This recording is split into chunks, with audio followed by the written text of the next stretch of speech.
Es lamentable que por esa falta de voluntad política seamos la legislatura con una productividad muy baja y que precisamente las reformas y las iniciativas que en mi caso te puedo decir que he presentado van apegadas a la realidad social, a lo que la sociedad necesita en estas reformas y que pues están en la congeladora. Solamente las que han pasado muy rápidas, que son las que manda el gobernador y sin cumplir el la Suprema Corte les echa para abajo. Exacto, el proceso legislativo. Pues y de vergüenza van varias que la Suprema Corte nos corrige la plana. Este gobierno lo quitó, pero lo que buscaba precisamente las guarderías era brindar ese apoyo a las mujeres trabajadoras para que pudieran y dejaran a sus hijos al cuidado de una guardería que estaba supervisada, que tuvieran pues realmente todos los elementos. Así es, pagaban, era subsidiado. Ellas pagaban una parte y el gobierno otra, y con toda la tranquilidad que sus hijos estaban cuidados. La visión y la perspectiva también de la mujer en la política es diferente, ¿no? Sí, totalmente. Lo vemos en tu casa. De los hombres, ¿no? y creo que en ese trabajo, en esa gran brecha de ir trabajando por las desigualdades, pues el que se vea ya vislumbrar que una mujer sea quien preside y lleve los rumbos de este país, pues nos da mucha esperanza.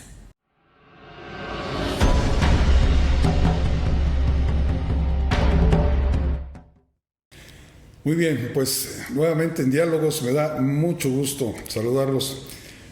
Hoy no sé a qué horas nos estén viendo ni en dónde, pero donde estén y a la hora que sea, me da mucho gusto saludarlos, porque tenemos la oportunidad de platicar hoy en Diálogos con una diputada local en Veracruz, con Verónica Pulido Herrera. Yo poco he platicado con ella, la seguimos mucho en su actividad, porque afortunadamente para nosotros es de los que se preocupa porque sepamos qué hacen y están en sus redes trabajando. Gracias. ¿Sí o no? Sí. Bienvenida. Todos los días. Muchas gracias y agradezco el espacio y un saludo a tu auditorio. Y vienes viajando solo a este programa. De veras me siento muy honrada de tenerte en NB TV, en esta nueva opción, que seas de las primeras mujeres políticas que está platicando en este espacio de diálogos, porque además esta semana que está terminando, esta semana nuevamente te vimos en tribuna y con un tema muy interesante por el que me gustaría a mí empezar un poco, ¿sí? ¿Qué? Verónica es académica, es investigadora de la universidad, ¿sí? ¿En qué área? ¿Nutrición? Docente de tiempo completo de la Universidad Veracruzana en la Facultad de Nutrición, ya con 23 años cumplidos de antigüedad. Nutrición, sí. En el puerto. En el puerto. De Veracruz. Ahora estoy con licencia de toda mi carga de tiempo completo, pero doy una experiencia educativa de extra carga. Me encanta y creo que el no perder ese contacto con mis estudiantes y que también por un lado en mi ámbito profesional pues seguir ahí en la preparación continua. ¿Y cómo fue el brinco a la política? Pues es que siempre he compaginado mi vida profesional y laboral con la política. Es como, y bueno, dentro de mi partido el PAN es un estilo de vida, entonces me encanta. Creo que si queremos cambiar la realidad, pues es a través precisamente de la política y he podido compaginarlo. ¿Y qué se ha cambiado?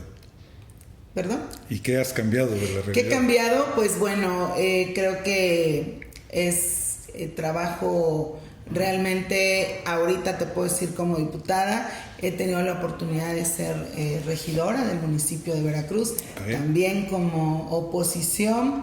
En la vida interna de mi partido, la militancia me dio la oportunidad de ser la presidenta del partido. En la época que me tocó, ahora sí, el que a través del comité que presidía se recuperaran las diputaciones federales y locales, que se diera la transición, el que se emanara el primer gobierno del Estado humanista, emanado del PAN, y recuperar la alcaldía en 2017. Entonces, y aunque en 2018 no se ganó la gubernatura, pero ha sido histórico la votación que tuvo nuestro candidato del PAN en el 2018, Miguel Ángel Yunes Márquez. Pero además coloca al PAN en una posición de oposición en la primera, o sea, es la fuerza opositora más importante en el Estado. ¿Es complicada la oposición con Morena o es complicada la oposición siempre?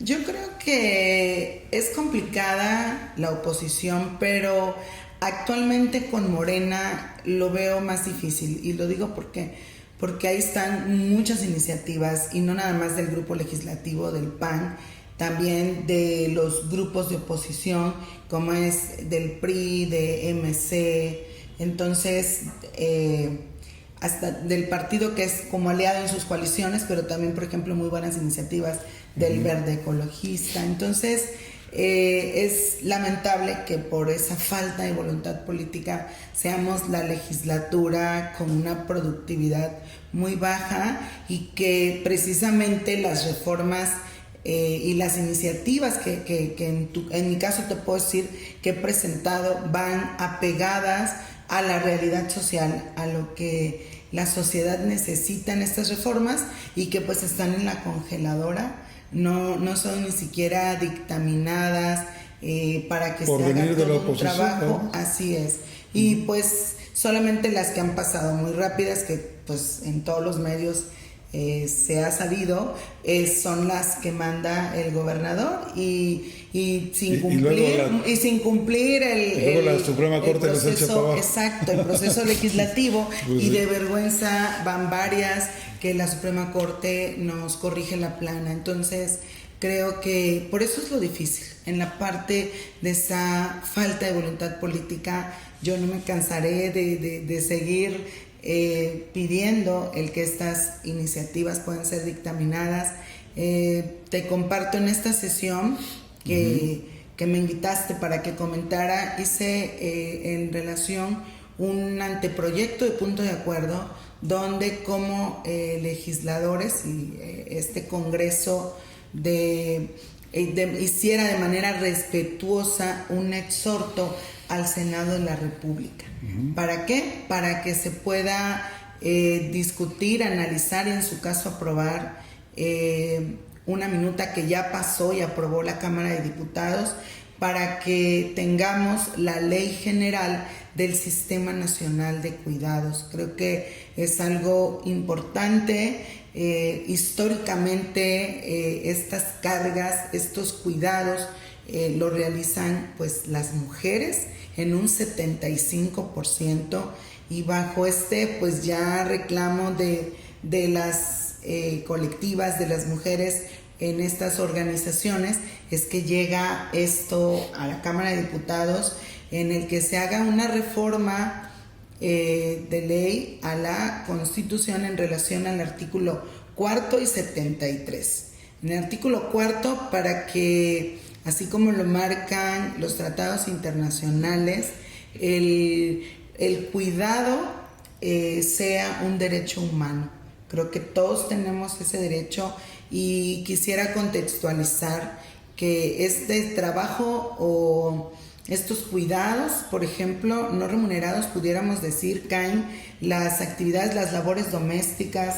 Sí, eso es lo que tendríamos que detallar, porque el Sistema Nacional de Cuidados, o sea, que cuiden al semejante, al guerrero. Una parte de estos cuidados, te decía, se refieren a las labores domésticas, el lavar, el cocinar, pero también los cuidados hacia los menores, hacia los hijos, en casa o en las familias, que hay personas con discapacidad, con alguna enfermedad crónica degenerativa. Entonces ahí forzosamente tienen que haber esos cuidados, y lo que busca que se reconozca en la ley este sistema nacional es precisamente porque las mujeres, este trabajo no remunerado representa el 26.7 del PIB nacional.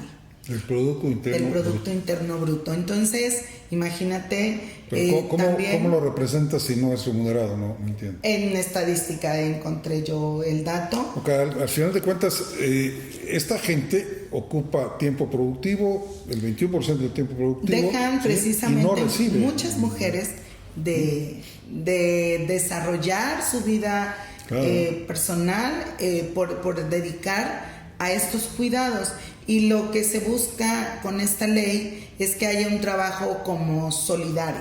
Es decir, hay personas que sus cuidados ameritan pues las 24 horas y que entonces el Estado vea el mecanismo para que a estas personas que no pueden separarse de alguien que requiere estos cuidados y enfocarlo sobre todo, va enfocado a la ley a estas personas de grupos vulnerables, te repito, discapacitados, enfermos con una enfermedad grave. Un hermano crónica. Que cuida a su hermano. Exacto. Y que el hermano requiere 24 horas de atención y entonces este hermano deja de trabajar. Y que vivan en una pobreza extrema.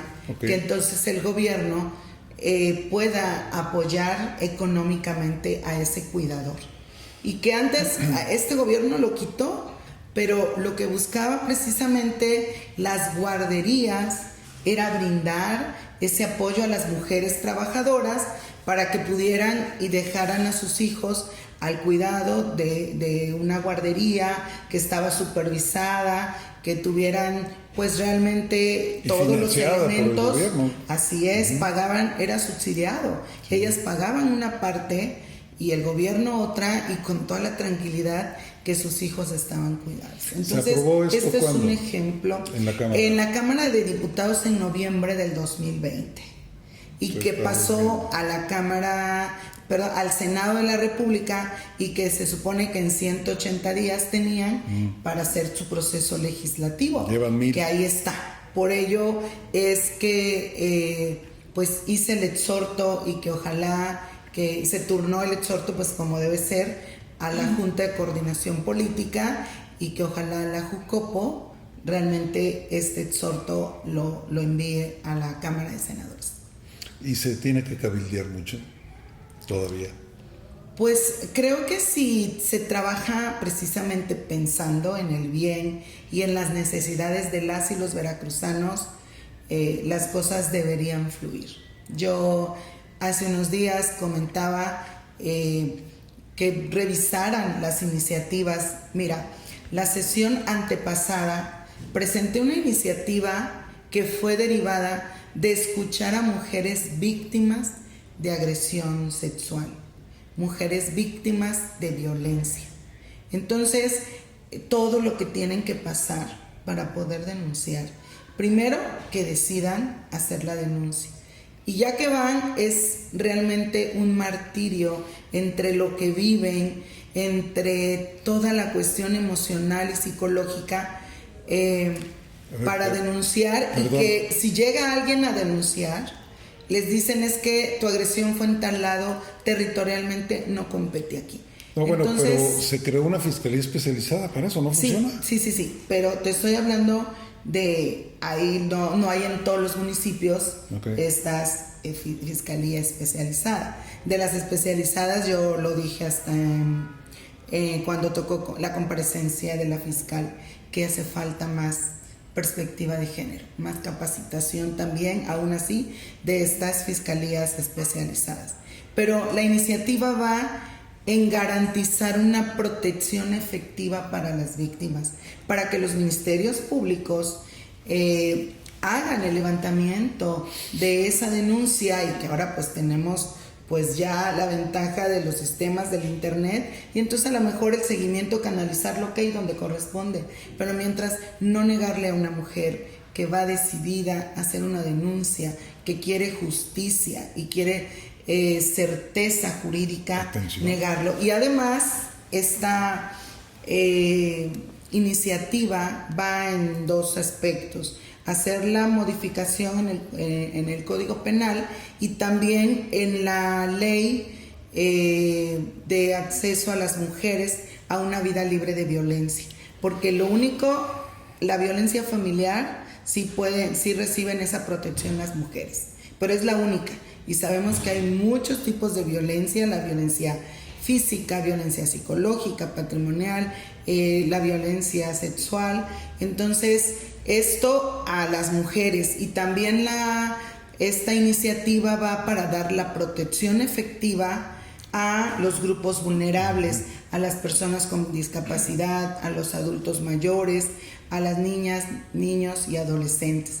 Y si realmente se aprobara esta iniciativa y se dictamine y sea una reforma de ley, créeme que serían menos los feminicidios que tuviéramos, porque realmente desde el minuto 1 que una mujer acudiera a un ministerio público, se les daría esa protección efectiva. Creo que eso es algo importante. Y si me permites regresar al exhorto y al por qué también, no nada más es la cuestión de remuneración a los cuidadores, sino también que las instituciones del gobierno, por ejemplo, se puedan diseñar, como así hay guarderías para los niños, también para los adultos mayores, para que vayan y puedan ir y tener ese esparcimiento, esas labores, actividades, y que los cuidadores en ese tiempo tengan también la oportunidad de tener una vida laboral. ¿Por qué? Porque también la cuestión emocional es importante. Sí, la dignidad involucra muchos temas, ¿no? Muchos temas. Había casas del abuelo, ya no existen.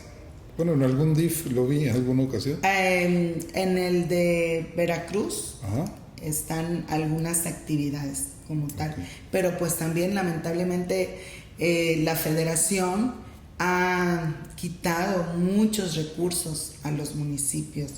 Entonces es muy loable la labor que hacen en todos los municipios del estado con el poco recurso que reciben. Muchos trabajan con lo que van recibiendo de lo del predial, que en municipios pequeños pues realmente es sí, poco, es insignificante y no alcanza prácticamente para nada. Y estos son sectores normalmente olvidados y si no son sacrificables, porque bueno, al final no son productivos, dijeran algunos. Pues ojalá ese exhorto valga la pena. Quiero brincar entonces a otro tema. Sí, con gusto. Fíjate que estábamos platicando aquí en NB, Periodismo de Investigación, la semana pasada apenas. No es que nos dimos cuenta, ¿no? Pero estábamos platicando, oye, y ya vieron que México va a ser gobernado ya por una mujer. O sea, pareciera que no hay remedio, ¿no? Sí. Cometí el error de decir, pues habrá que ver si México está preparado para eso, y las mujeres están. Entonces me fue como en feria y dice, bueno, pues claro, por supuesto, obvio que ya México está más que preparado, y ha habido casos importantes en Latinoamérica, 14 o 15 mujeres ya presidentes. ¿Y cómo te sientes como mujer, como política, de que ya este país finalmente, todavía no sabemos por cuál de las dos o de las tres, si todavía se subiera alguna otra, pero para allá vamos? Creo que contenta, claro, porque la visión y la perspectiva también de la mujer en la política es diferente, ¿no? Sí, totalmente, lo vemos, lo vemos en tu al casa. De los hombres, ¿no? y creo que en ese trabajo, en esa gran brecha de ir trabajando por las desigualdades, pues el que se vea ya vislumbrar que una mujer sea quien preside y lleve los rumbos de este país, pues nos da mucha esperanza, porque contrastado al autoritarismo, ver las acciones muy misóginas del presidente, cuando esa investidura debe de ocuparla para hacer todo lo que está pendiente en este país, todas esas promesas que han quedado ahí en promesas, y que en lugar de estar ocupado en ver realmente que los recursos destinados al Tren Maya, a Dos Bocas, a muchos recursos de estos grandes proyectos, pues se la pase agrediendo en específico a una mujer. Entonces Creo que... Le da miedo. Le da miedo y creo que eso, al contrario, yo creo que, puedo decirlo y todos lo saben, a Xóchitl Gálvez eso la ha fortalecido. El que el presidente le negara la posibilidad que le dio la ley, ¿no? Con el amparo que presentó para ir a la mañanera y no abrirle las puertas, lo que hizo fue que muchas y muchos mexicanos le abrieran la puerta y que entonces la invitaran a que buscara esta oportunidad de estar coordinando el Frente Amplio por México, esta coordinación nacional. No, y va muy bien ¿qué es? Senadora con todavía, licencia. senadora con licencia. Sí, Pero bueno, frente a ella también, por el otro lado, está Claudia Sheinbaum, que igual es mujer, pues al final es parte de la Cuarta Transformación o del proyecto del gabinete y de la propuesta, también propuesta por López Obrador. Las dos de alguna forma surgieron a la competencia producto del deseo del presidente. Uno bueno, muy querer, diferente, porque la sí, tiene uno todo sin el apoyo querer, y no es de ahorita, de unas semanas, pero ya al final, tiene años en ese, pero al final a lo que voy es político. Al final lo que voy es que si esto continúa como va, faltan todavía meses para formalizar algunos temas y pues poco menos de un año, ¿no? Ya para la elección pudieran ser dos mujeres las que compitan por la presidencia y eso de alguna u otra forma va a ser histórico. Y esto tendría que estar moviendo pues mucho a la población. Tú ves en la población juvenil, tú que estás en contacto con tu partido y tienes fuerzas en ese sentido, interés en participar. Sí. A los jóvenes. Sí, claro. Votando, me refiero. Creo que es importante y sobre todo en cuando inicien ya de manera formal las campañas, ya también será cuestión de los que participen en toda la contienda electoral, el ir atrayendo más la participación de los jóvenes, ¿no? Que se interesen. Creo que siempre esta es una elección que mueve por todo lo que implica.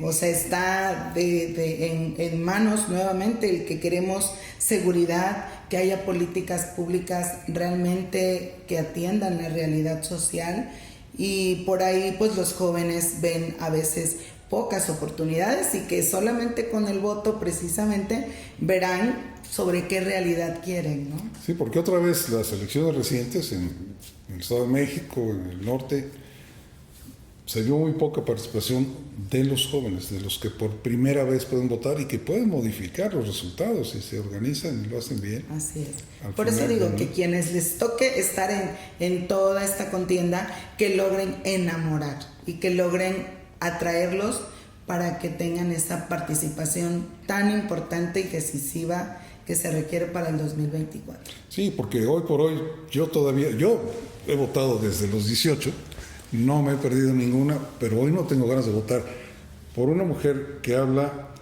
de lo que el presidente de la República dice todos los días. O sea, Claudia no hace más que repetir el discurso.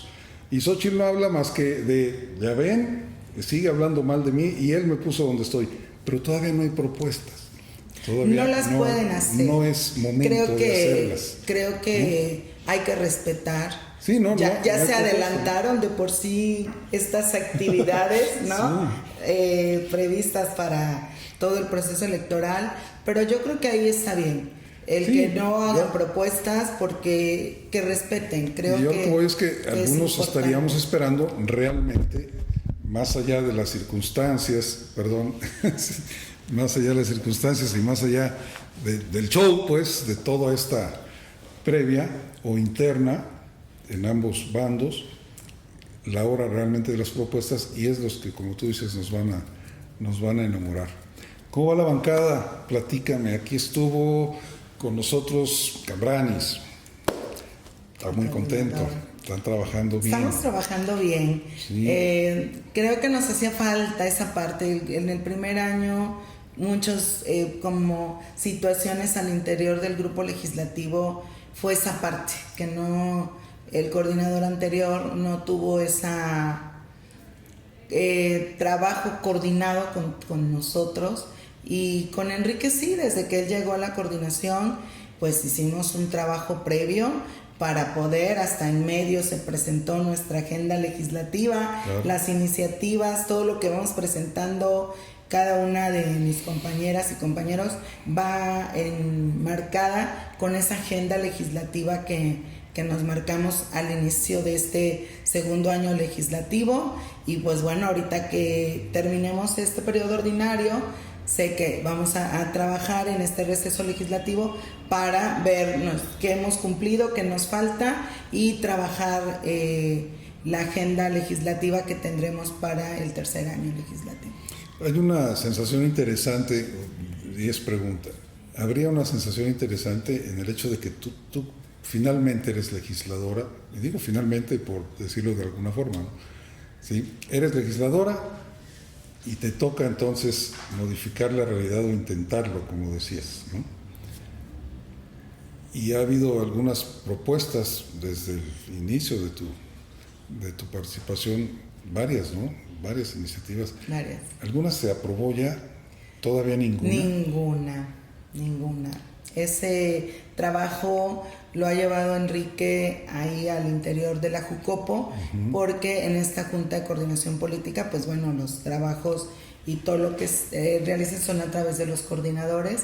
Sé que él ha estado ahí haciendo lo que le corresponde para que nuestras iniciativas sean dictaminadas. Las que dictaminaron del PAN fueron, pero en contra, o sea, no las validaron. Dos iniciativas, no las presenté yo, una la presentó mi compañero Jaime de la Garza, otro mi compañero Miguel Hermida. Pero bueno, seguiremos trabajando, para eso nos pagan las y los veracruzanos.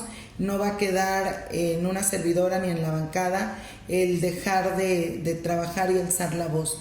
En mi caso lo he hecho muchas veces, también con mi agenda que tengo legislativa en relación con la agenda de género.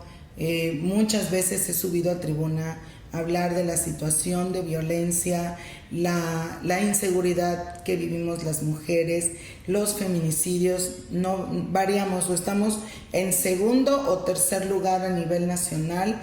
El número de desaparecidas, tan solo lo dije en una sesión hace 15 días, precisamente cuando presenté esta iniciativa para que se pueda dar esta protección efectiva a las mujeres, que van más de 456 mujeres desaparecidas en lo que va de este semestre, según el Observatorio Universitario de la Violencia contra las Mujeres, más de 39 feminicidios. Entonces creo que ahí no me cansaré de alzar la voz por los que ya no están. Si nosotros como periodistas o como ciudadanos interesados en informarnos nos preocupa mucho la situación, yo no me imagino cuando alguien pudiera tener en sus manos la posible solución y ver que se rechaza, ver que no se oye, y solo por política. Una de las iniciativas que presenté era en prevención, ¿no? En prevención, precisamente, de dar seguridad a las mujeres, y que esta iniciativa buscaba precisamente más acciones de vinculación y facultades en ese trabajo coordinado de la Fiscalía General del Estado con la Secretaría de Seguridad Pública. Es una iniciativa precisamente trabajada con la realidad que necesitamos las mujeres, y ahí está en la congeladora sin ser dictaminada, al igual que todas las demás. Ni se las copian, chicos. O sea, al final no tienen ningún interés de hacer estas cosas. Pues fíjate que y me refiero a la bancada de Morena. Y no importa.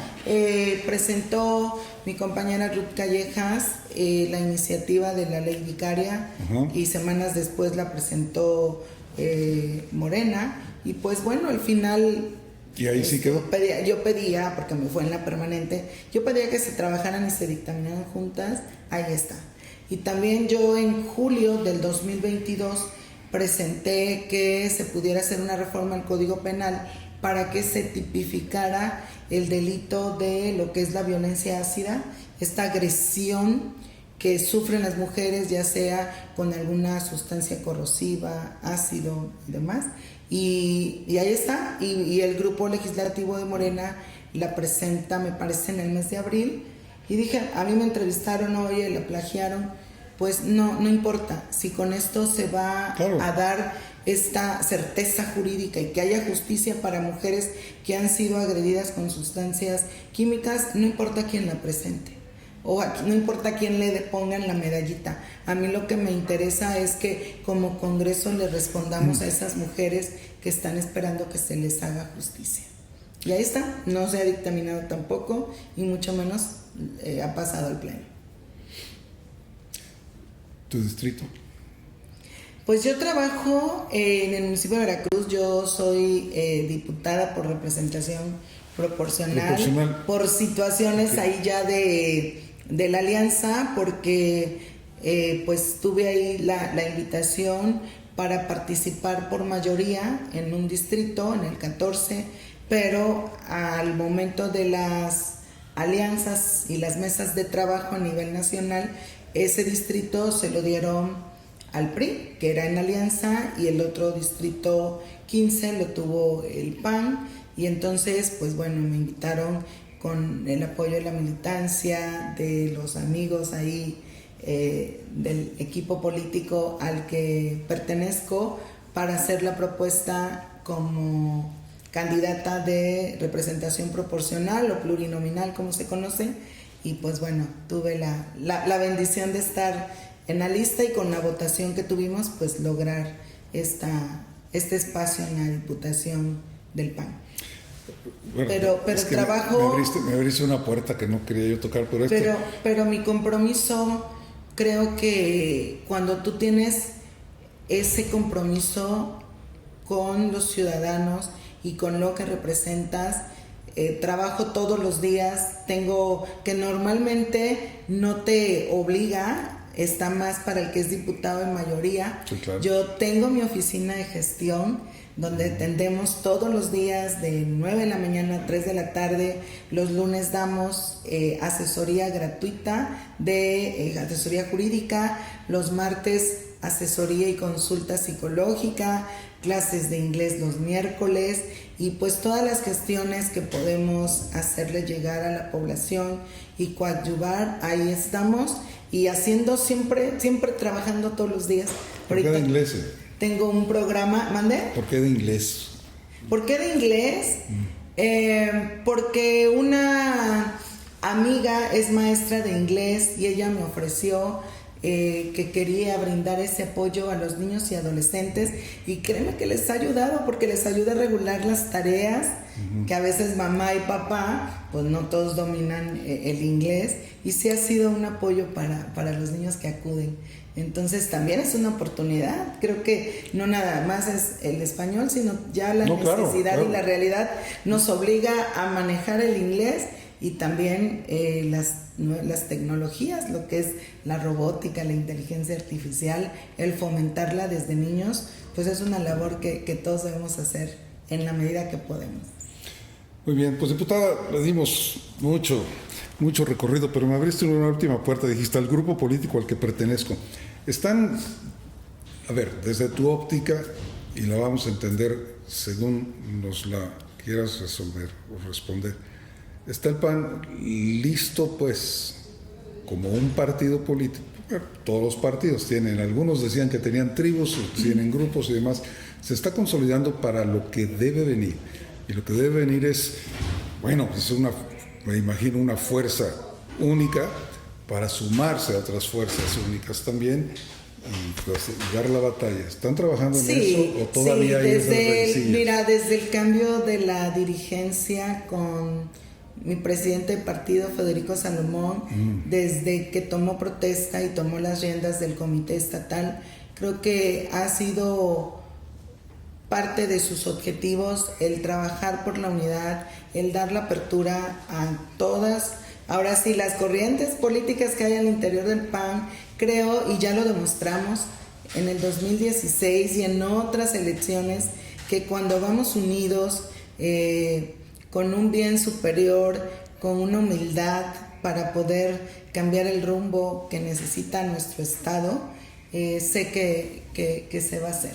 2016 fue un parteaguas y todos trabajamos bajo un mismo objetivo y se logró la alternancia. 2018, pues el que estuviera alguien con tantos años haciendo campaña como es el presidente, eso fue lo que vino a hacer que no se ganara, porque fue una cuestión nacional que nos afectó en el estado.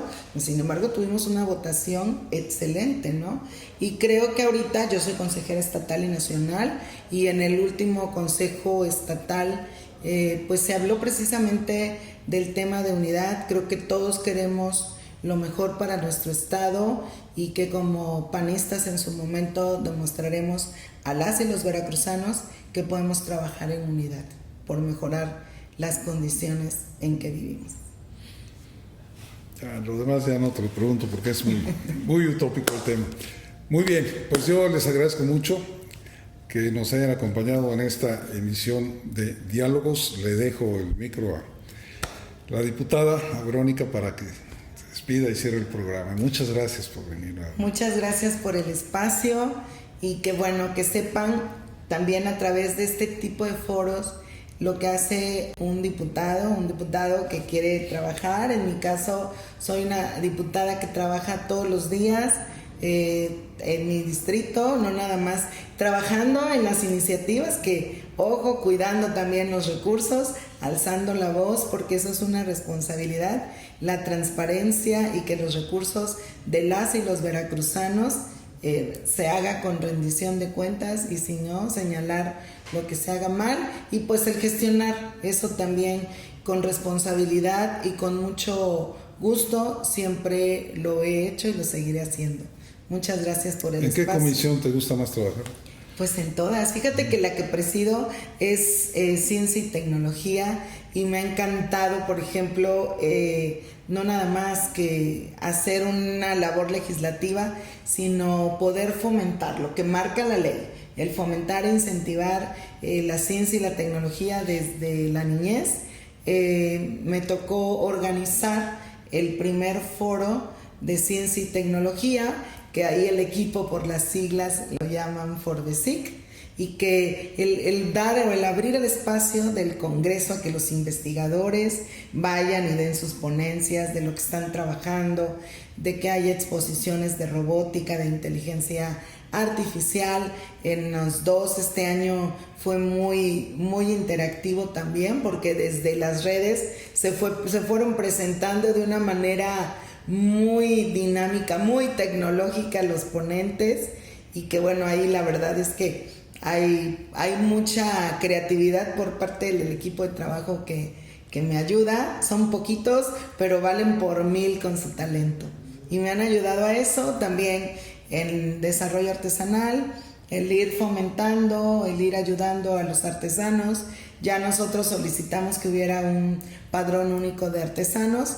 No lo han hecho, no lo han concretado en la Secretaría de Desarrollo Económico, en la de Desarrollo Social. En una sesión tuve la oportunidad de pedírselo en Asuntos Generales al gobernador, dio la instrucción, pero pues ahí seguimos esperando, porque creo que es importante que exista este padrón único. Y por la parte de la Comisión de Acceso a la Información y Parlamento Abierto, es también varias actividades, y pues bueno, y siempre trabajando y sesionando al interior de las comisiones. ¿Y cuida de su hija? No tengo hijos, no tengo hijos. Por ahí una sobrina y una nena postiza de mi esposo. Las amo a las dos, y pues bueno, ahí Dios sabe por qué no se dio. Extra, ¿qué dijiste? Extracarga. Extracarga. Y bueno, viene desde Veracruz Puerto a estos estudios de Jalapa. O sea, qué bueno platicar con alguien que trabaja todo el día. Muchas gracias. Muchas gracias, Verónica. Un placer. Gracias. Un gusto. Estén bien.